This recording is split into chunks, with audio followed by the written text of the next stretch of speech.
Robbie. Imagine this with the Big BBC Concert Orchestra.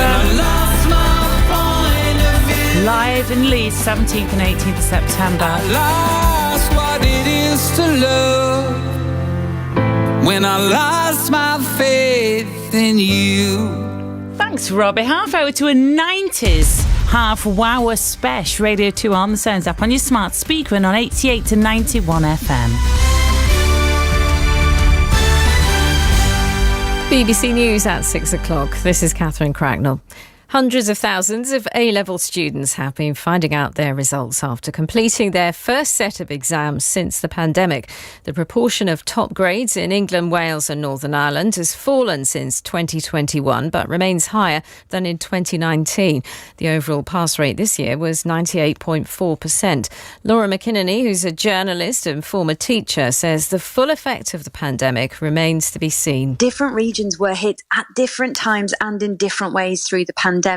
For example, the Northwest in the first year of the pandemic had much deeper amounts of time when the students weren't in, and also had things like masks and distancing for longer. Most students applying to university have had their places confirmed. Professor Jane Harrington is Vice-Chancellor at the University of Greenwich and has this advice for those who missed out. Ring the university where you had a place, because many of us have actually been able to offer places to those students who've just dropped a few grades. What we can do is we can look at the applications the students put in, we can look at their personal statements, and every university in this country recognises the difficulty that those students have had over the last 3 years, and wherever possible they're actually making sure they're being as flexible as they can be. Police are questioning a 44-year-old man on suspicion of murdering an elderly man on a mobility scooter in West London. 87-year-old Thomas O'Halloran was fatally stabbed in Greenford on Tuesday.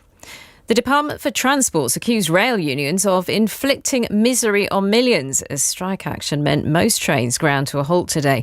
The leader of the RMT Transport Union, Mick Lynch, said walkouts could continue to happen if the government refused to take an active role to resolve the dispute over jobs. A former senior executive at Donald Trump's family business has admitted engineering a 15-year tax fraud scheme at the company.